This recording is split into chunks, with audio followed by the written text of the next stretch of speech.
नमस्कार, आप देख रहे हैं न्यूज़ फॉर नेशन और मैं हूं सांत्वना आपके साथ। बिहार में चुनावी बिगुल बज चुका है। आगामी त्रिस्तरीय पंचायत चुनाव की तैयारियां बिहार में अब शुरू हो गई है, जिसकी वजह से चारों तरफ हलचल का माहौल है। आपको बता दें कि बीते 24 अगस्त को बिहार पंचायत चुनाव को लेकर अधिसूचना जारी कर दी गई है, जिसके बाद से नामांकन की प्रक्रिया 2 सितंबर से शुरू होने जा रही है। आपको बता दें कि पहला चरण 24 सितंबर से शुरू होगा, लेकिन इस बीच खास बात यह है कि नामांकन की प्रक्रिया से लेकर पहले 3 चरणों में उम्मीदवारों को मात्र 10 दिन का ही मौका मिलेगा। यानी कि इन 10 दिनों के भीतर ही उनको सारे प्रचार प्रसार करने होंगे। इनसे ज़्यादा उनके पास मौका नहीं है। साथ ही साथ उम्मीदवार सरकारी भवनों का इस्तेमाल नहीं कर सकते हैं और किसी राजनीतिक दल का भी सहारा नहीं ले सकते हैं। क्या है पूरी बात, आइए बताते हैं आपको विस्तार से। बिहार पंचायत चुनाव के प्रथम 3 चरण में 10 दिनों का ही समय मिलेगा। 5वें चरण में 12, 8वें में 22 और 9वें चरण में 25 दिनों तक चुनाव प्रचार का समय दिया जाएगा। पालीगंज, नौबतपुर, विक्रम में 10 दिनों प्रचार का समय मिलेगा। साथ ही साथ मोकामा, घोसवड़ी, बेलछी और अथमलगोला में 29 दिनों का मौका दिया जाएगा। त्रिस्तरीय पंचायत चुनाव में इस बार प्रथम 3 चरणों में उम्मीदवारों को चुनाव चिन्ह मिलने के बाद मात्र 10 दिनों तक ही प्रचार का मौका मिल सकेगा, लेकिन इसके बाद प्रचार का भरपूर मौका मिलेगा। सबसे अधिक 29 दिनों तक प्रचार का अवसर 10वें चरण में मिलेगा। 8वें चरण के उम्मीदवार 22 दिनों और 9वें चरण में 25 दिनों तक प्रचार कर सकेंगे। राज्य निर्वाचन आयोग की अधिसूचना के अनुसार नामांकन से लेकर मतगणना तक घोषित तिथि के अनुसार 10वें चरण में पटना जिले के 4 प्रखंडों सहित बिहार के 34 जिले के 53 प्रखंडों के 29 दिनों का प्रचार मिलेगा।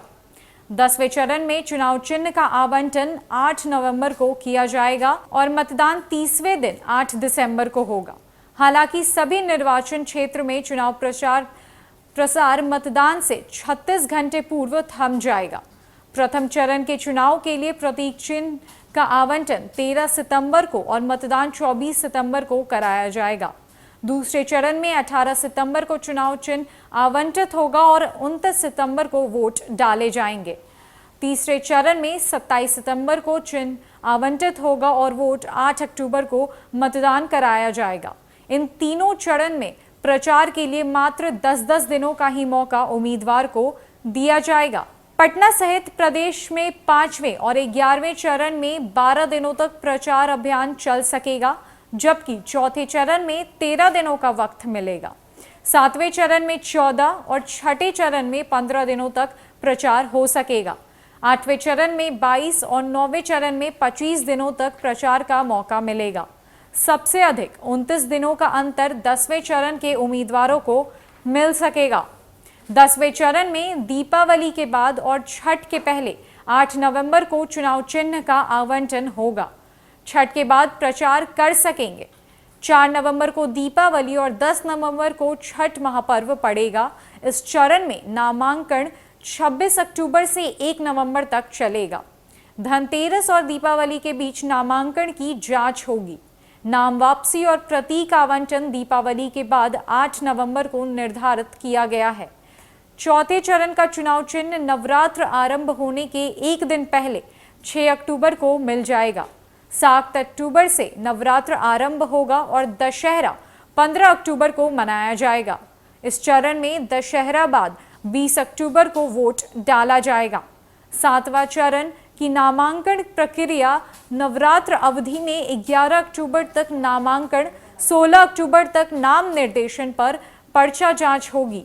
दशहरा के बाद 18 अक्टूबर को चुनाव चिन्ह मिलेंगे। साथ ही साथ चुनाव के दौरान 6 पदों में से किसी भी पद के प्रत्याशी अपने निर्वाचन क्षेत्र में स्थित किसी भी सरकारी या अर्ध सरकारी भवनों का चुनाव प्रचार में इस्तेमाल नहीं कर सकेंगे।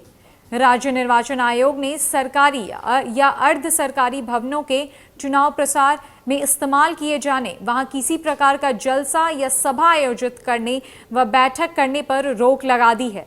आयोग द्वारा जारी दिशा निर्देशों के अनुसार अगर कोई प्रत्याशी ऐसा करता है तो उसके खिलाफ कानूनी कार्रवाई की जा सकती है।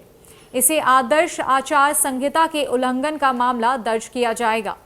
आयोग के अनुसार पंचायत चुनाव के दौरान किसी भी सरकारी या अर्ध सरकारी भवनों पर किसी भी प्रत्याशी द्वारा झंडा, बैनर, पोस्टर इत्यादि भी नहीं लगाया जाएगा।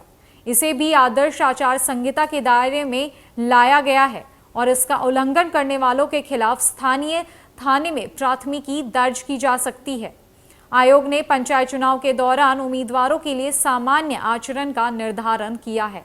आपको बता दें कि इस बार त्रिस्तरीय पंचायत चुनाव को लेकर चुनाव आयोग ने अपनी कमर कस ली है।